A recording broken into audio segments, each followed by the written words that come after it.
My name is Moguro Fukuzo. People call me the Laughing Salesman. However, I'm no ordinary salesman.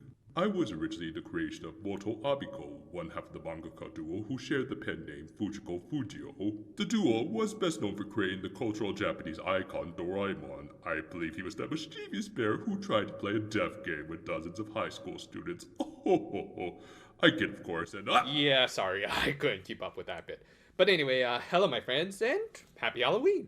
For this year, I wanted to do something a little different, and after Tropical Rouge's anthology episode inadvertently reminded me of the works of Rod Serling, I thought it would be fun to look at arguably anime's closest approximation to his work. I mean, okay, this probably wasn't inspired by stuff like the Twilight Zone, but let's summarize it first and then we'll really get into it. Twilight Salesman, or The Laughing Salesman, was an episodic series about the titular character going around and offering his volunteer services through magical items to anyone in need. Usually, they're incredibly beneficial and useful at first, but then things will go south, especially after they ignore the conditions and warnings he gives them. The original manga ran from 1968 all the way to 2004, granted mostly through a lot of sporadic runs in several different publications. This was likely because it could get a little too dark for their target demographic sometimes. Hell, their first pitch for publication was rejected for those exact reasons. I guess a lot of people were shocked because it was very much against the grain for this mangaka's usual works, as again, he helped make Doraemon, the Mickey Mouse of Japan, though to be fair, it's not as though the rodent hasn't had his darker moments either.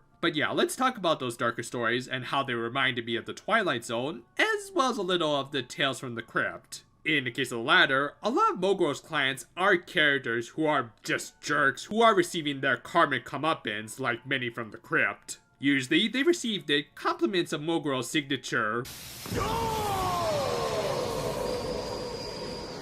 FYI, I'm not gonna show the original anime version of that and its flashing black and white lights. Believe me, your eyes will thank me. Anyway, when people get the don, it often reverses the effects of the items he gave them, so something like a dumbbell that granted healthy youth could suddenly take away some hair and add a few wrinkles. Other times, he just kind of brings out the true nature of his client. Going by that description, Moguro comes off as your typical devil giving people very Faustian deals, though several episodes heavily imply that he's actually a mystical tanuki, a trickster, hence his tendency to laugh at his clients. As a result, he is mostly just a static character, but also a very endearing one, as references to the character exist to this very day. Again, while he does give his clients very Faustian deals, he often gives them very reasonable conditions for using his items, which basically come down to don't be a prick and misuse his gifts. And yet, they almost always do, because a lot of them are your average working Joes with a lot of bottled up desires, which leads into my comparisons with the Twilight Zone, as both series feature well-dressed gentlemen who provide some great social commentaries for their respective countries and time periods.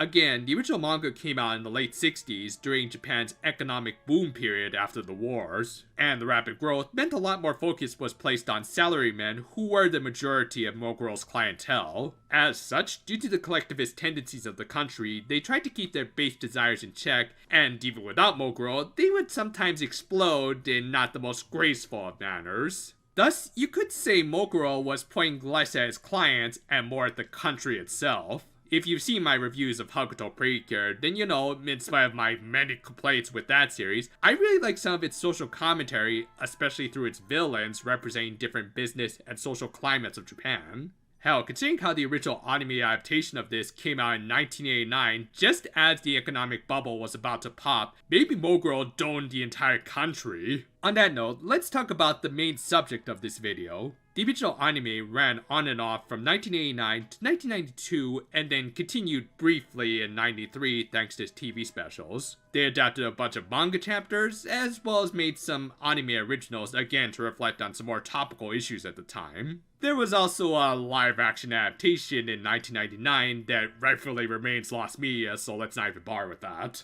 and then a revival series called The Laughing Salesman U, which aired in 2017 for one core. Unfortunately, the original VA of Moguro, Toru Ohira, passed away just the year before. Pity, because he did have a great booming evil voice that made him perfect for characters like Moguro, as well as the Japanese dub of freaking Darth Vader. Though his replacement in Tesho Genda certainly wasn't bad, he did provide a much lighter, more playful tone to Moguro, which kind of worked for the revival. Again, the series is more of a social commentary, and considering how things weren't as turbulent as they were in the early 90s, this show for the late 2010s loosened up a lot. Sure, Moguro was still a sadistic bastard, and there were social rejects to point to, but overall it was a lot less edgy, which might have been part of the reason why it bombed in its Blu-ray sales. That, and I guess these retro Showa designs didn't exactly appeal to a more modern audience. I mean, personally, I kind of liked it, but at the same time, yeah, objectively, some of this animation is pretty bad,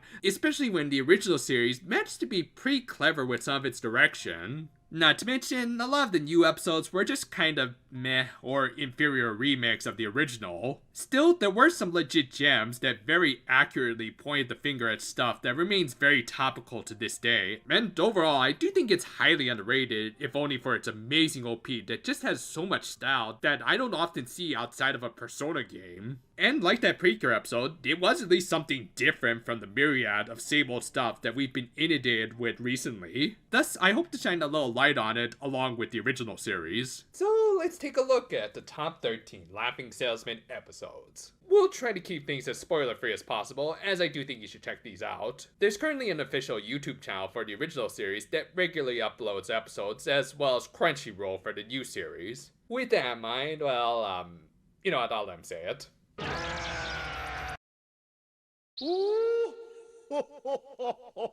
Number 13. Divorce Club.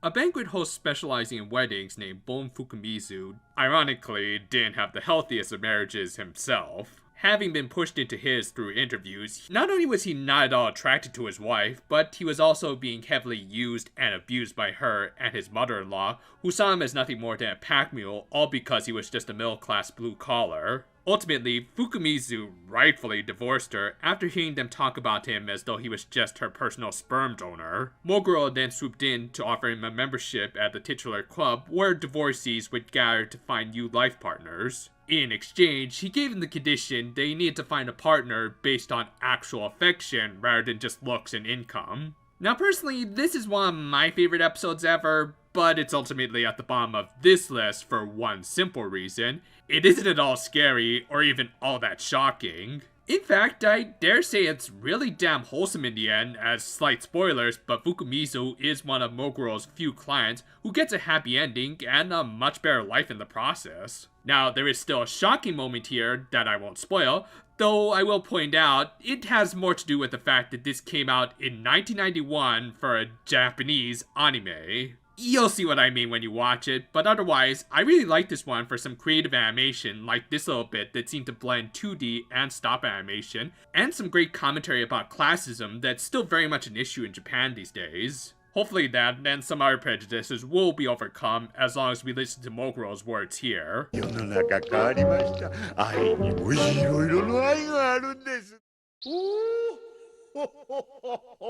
Number 12. Sunday Club. Yosuke Uchinaki was an underpaid and overworked salaryman, so yeah, pretty much every salaryman ever. Thus, very relatably, he hated Mondays, and unfortunately for him, Moguro had a solution for his Monday blues with, again, the titular club. Basically, it was a full home complete with comfy couch, golf games recorded from the day before, and a hot fake wife. So, yeah, pretty much everything the average working Joe could ever want, especially that last one. And Moguro gave him a lifetime membership, but as long as he kept his visits to the club restricted to just once a month. So, yeah, you can guess what happened. This is the first entry from the new series, as well as the first remake from the original, which kind of goes to show how timeless a story like this is, as they didn't really update the story, just kind of expanded on it a little, though said expansions really helped to improve it, as they made Uchinaki a much more sympathetic character. In the original, he almost immediately broke his promise after just thinking about his wife. In the new version though, he suffered abuse not just from her, but also his boss, his son, and even some random guy on the train who kicked his ass just for stepping on his foot. Yeah, it's kind of understandable they would crack under all of that hell, and I think a lot of us would fall apart over even less. Still, Moguro made sure he could take full advantage of his lifetime membership.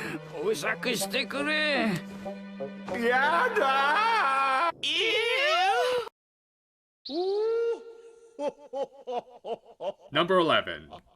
Closet Man. A struggling mangaka named Hisayoshi Hikage, try saying that 10 times fast, was suffering from typical writer's block and atypical distractions. Seriously, dude, ew. To make matters worse, he was being evicted from his apartment. The new tenant, of course, turned out to be Moguro, but he was willing to let him stay in the closet, which totally worked for him due to his shunning tendencies. Eventually, though, the landlord did bust him, but again, Moguro helped him by providing him with a small cubicle to live in and work on his manga in peace. He would bring him food and even deliver his manga for him, meaning that he would never have to leave his new home. In fact, that was the condition Moguro gave him. However, after realizing they couldn't enjoy the pleasures of becoming a famous mangaka while trapped in his little box, as well as succumbing to paranoia of Moguro trying to take all of the credit for his work, he tried to get out. So yeah, a surprisingly topical episode for our current states, but even putting that aside, this is still a very relevant topic as Japan, and really the rest of the world,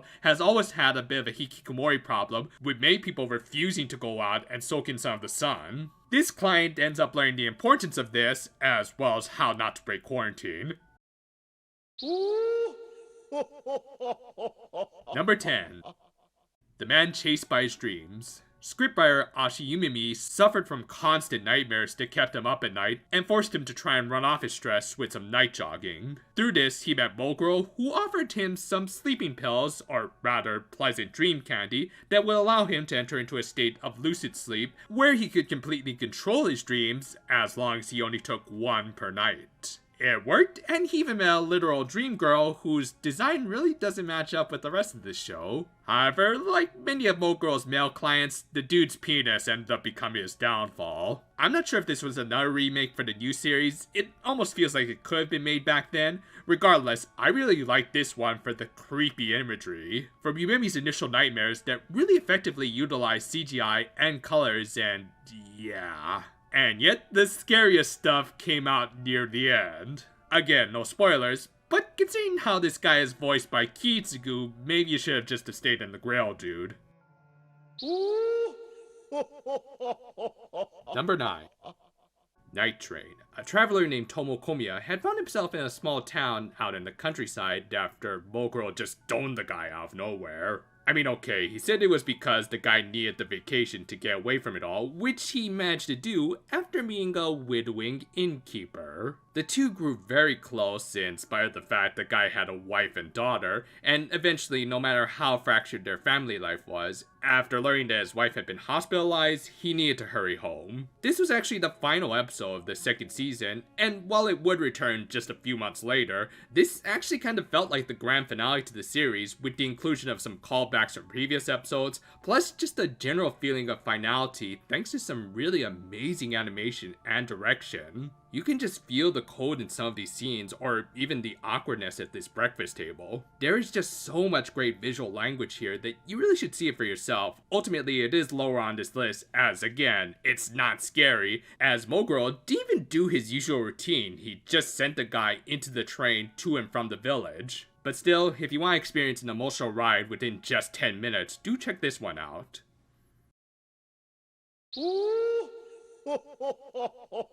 Number 8.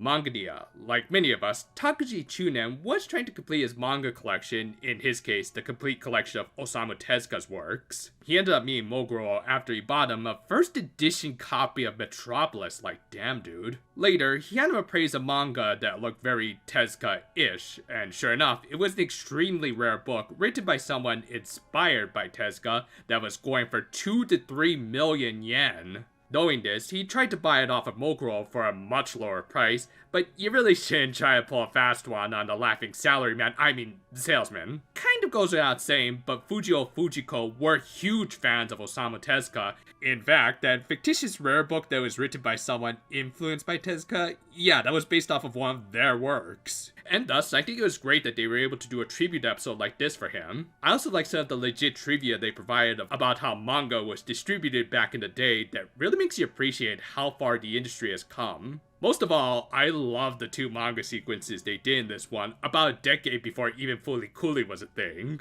It's a story where you can really come to appreciate the true value of anime and manga, even when others might not. Number 7. Eternal Dwelling.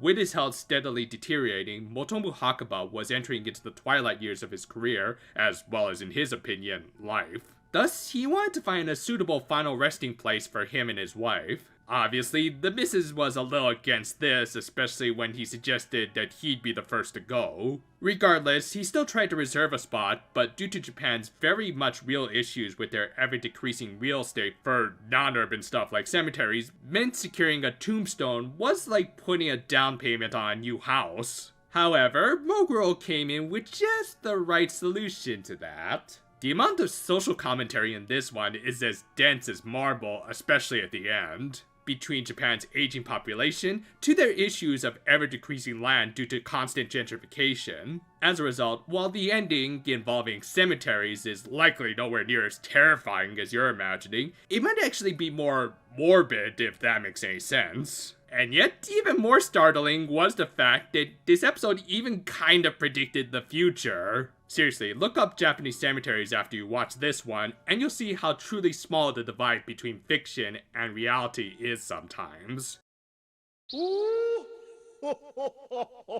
Number 6. The King of the Chat Room. Tsuyoshi Amikumo, username Matcha Drill, spent most of his time on his computer in chat rooms. However, a rather pompous dude who literally referred to himself as a white knight managed to gaslight him into a flame war and eventually got him banned from a chat room. Moguro just so happened to be one of the users in that room and would later provide him with the ultimate anti-troll device. Using some spyware on a USB drive, he managed to dig up any and all dirty laundry available online of people who were giving him trouble. Sure enough, he managed to expose the honestly not too surprising voyeuristic secrets behind Mr. White Knight. However, while Moguro told him not to overdo it, when you give anyone any degree of power on social media, well, let's just say there's a good reason I'm not on Twitter that much. Just by that title, you could tell this was from the new series, and geez did they take full advantage of that fact. Granted, while some of this imagery does feel a little exaggerated, like something out of Summer Wars, let's face it, this is exactly what social media is like. There will always be a bunch of pedantic, passive-aggressive a-holes who pose as nice guys, when in actuality they're a bunch of ill-mannered, attention-seeking trolls. Thus, I really like this message, and especially the punishment for Matcha Drill, showing that while you shouldn't have to put up with trolls, you also shouldn't sink to their level. After all, the Streisand effect is very much a thing on social media, and it's never hard to find a skull or two in someone's closet. Number 5. Pride in my work.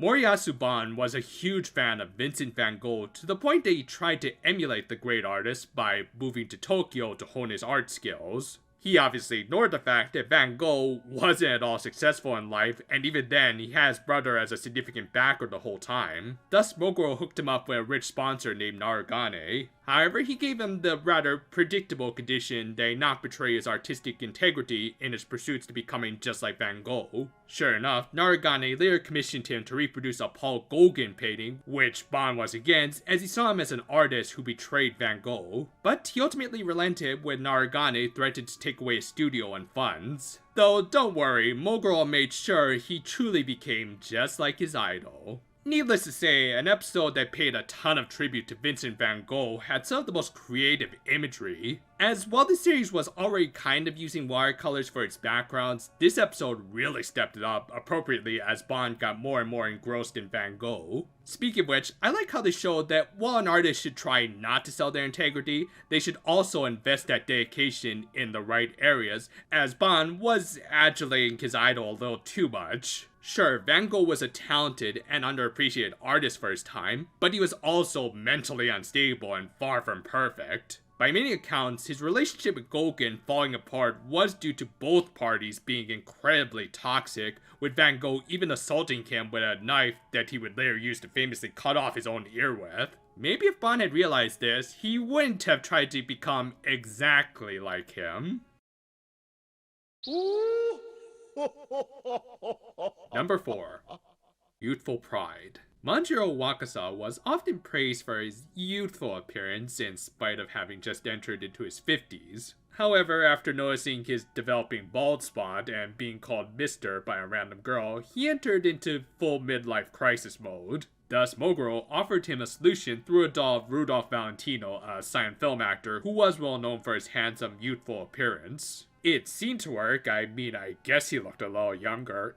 He was certainly getting more ladies, even though he was married. Sure enough, like Dorian Gray, his inability to act his age quickly became his undoing. This one has one of the best scary endings in the entire series, but it just barely misses the top 3 for me because of this final scene in the nightclub. Oh, don't get me wrong, the build-up to the ending is really well done and suspenseful, but at the same time, I can't wholeheartedly recommend checking this one out because of all the flashing lights. Isn't this that cartoon that causes seizures? But yeah, this episode has also become a bit of an unintentional period piece, as Japan has become a much healthier country since the early 80s to 90s. Just look at this guy compared to the 58-year-old Hideo Kojima. Then again, youth is sometimes all about perspective. For instance, one of the main reasons Rudolph Valentino was considered eternally youthful was because he tragically passed away in his early 30s due to complications from an appendix surgery. Rather convenient how Moguro left out that little detail. Number 3. I'm an Idol. Ari Mamano was the mother and low-key producer of a young rising idol named Yumeo. And yeah, as you'd imagine, she had pushed her daughter into this after she failed to become an idol herself. Understandably wanting her social life back, Yumeo decided to retire after their next concert. Ari didn't want to give up on her daughter's dreams, so Moguro gave her a ring that would let her temporarily control her daughter through a necklace. However, he warned her that there was a strict time limit on the items, and that should she not take off her ring by then something not so good might happen. And guess what she did when unexpected blackout delayed Yumeo's performance? Yet again, this was an episode that could only be made in more current times. Personally, I've never been a huge fan of idol anime other than a few parodies, mostly because I've heard the horror stories that go on behind the scenes in real life. Thus, I really like how this episode shines a light on just one of the many darker aspects of the industry. How stage moms who try to live vicariously through their kids is unfortunately not exclusive to just the idol industry, so this ends up covering a lot of different cultures.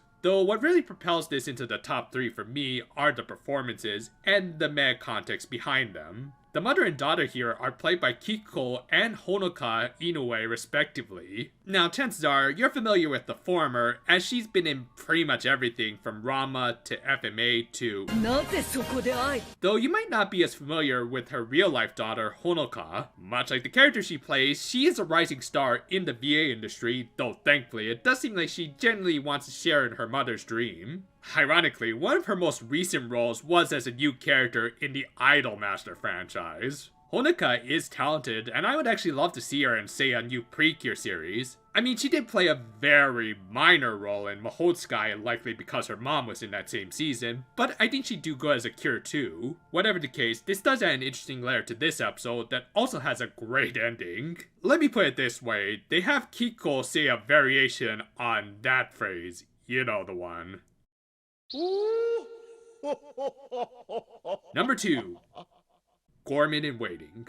Needing to save up for his wedding with his girlfriend, Hoshio Kurume was trying to be as frugal as possible, which included eating cheap but still good-looking meals. I mean, come on dude, gyudon is good. Still, he wanted to partake in the finer things in life, which of course Moguro was willing to help him with. So he took him to a fancy French restaurant and then gave him a membership card that would let him eat there for free whenever he wanted. However, as usual, he told his client to keep things in moderation, and yeah, you know the routine by this point. And after his girlfriend confronted him about not eating any of her perfectly good food, he promised that he'd come home that night and that they'd eat together again. But I guess foie gras is a hell of a drug. However, Moguro had already deactivated his card, which meant Kurume would have to buy his own membership if he wanted to keep eating there. The fee was 1 million yen, which of course he didn't have on hand, but fortunately, he and his girlfriend had been pulling just about that much for their wedding. I really like this one for how they depicted Kurume's downward spiral. Initially, while he was a little picky with his food, he also clearly cared about his girlfriend and was even regretful that he was lying to her and eating behind her back. However, his addiction got the better of him, revealing some of his true colors, as while Moguro did push him into this, he also gave him a ton of outs. After all, unlike some of his other clients, he didn't give Kurume an exact restriction on how often he could use his gift, just to not overdo it, so that he could at least appreciate the fancy food, and then he proceeded to inhale the food, probably not even really tasting it. Like seriously dude, I've eaten a lot of fancy food, so I can tell you that's not how you eat crab. Then when Moguro deactivated his card, he just had to go home and eat his slightly cold meal. But nope, instead he steals from his girlfriend to pay for a meal at a rather shady restaurant with that sort of system. It's a great tale that shows that while Moguro does tend to tempt his clientele, not all of the blame can be placed on him when they're often legit garbage in their own right. Still, he did hook this guy up with the exact kind of meals he deserved. Enjoy your just desserts, dude. And my number one favorite episode of The Laughing Salesman is Memory Bar. Borderline retiree Sumitaro Kaiko was longing for the days of his youth. Not so much because he was feeling old like Wakasa, even though I think he looks younger than that dude, but more so because he missed the good old days between the world wars when things were far less westernized. Thus, Moguro introduced him to what seemed like a retro bar that utilized aesthetics from the final years of the Taisho era of Japan, complete with some jazz on record players, cute hostesses in kimonos, and a whole lot of sepia tone. There, Kaiko met a pre-hostess named Etsuko and her 60 FPS animation. He quickly became a regular at this bar, though less to satisfy his initial cravings for nostalgia and more something else. Moguro, of course, warned him not to get too attached to Etsuko, and then he proceeded to give her a ring. The next day, when he tried to go to the bar one more time, the path to it seemingly disappeared. Fortunately, Moguro knew of a back way in. So the first thing you might notice about this episode is the fact that, damn, that animation is beautiful. I mean, outside of a couple of jokes in Joshiraku, I don't think I've seen animation this buttery smooth in more recent anime, much less one from 1991.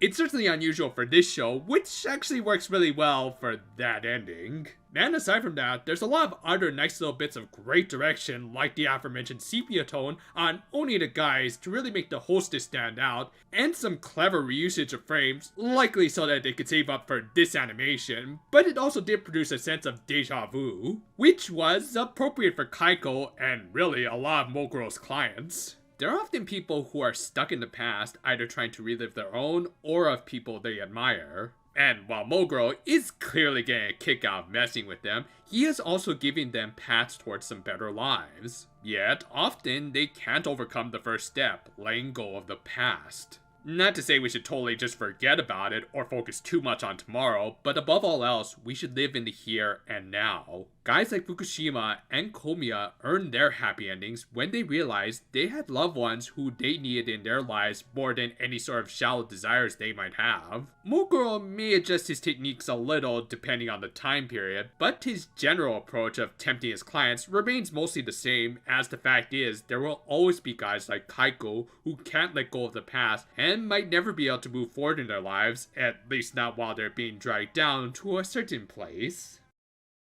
I hope you all enjoyed this video, and maybe even found it informative. I know I've been wanting to do it for a while, and I'm just glad I managed to turn it out within a week. Still, I hope everyone has a safe and fun Halloween and don't immediately just start breaking out the Christmas ornaments if possible. Personally, I'm gonna spend my November trying to wrap up the TV reviews for Sinful Gear before the holidays arrive. Look forward to it, and until then though, farewell for now my friends, and Sir, may I offer my services to you? yeah, no. But you know, I do think there's a certain anime and tokusatsu company who need your services. Let's talk a little bit. みーは地下帝国の関連会社のもんへいいお金にゃんかはいただきます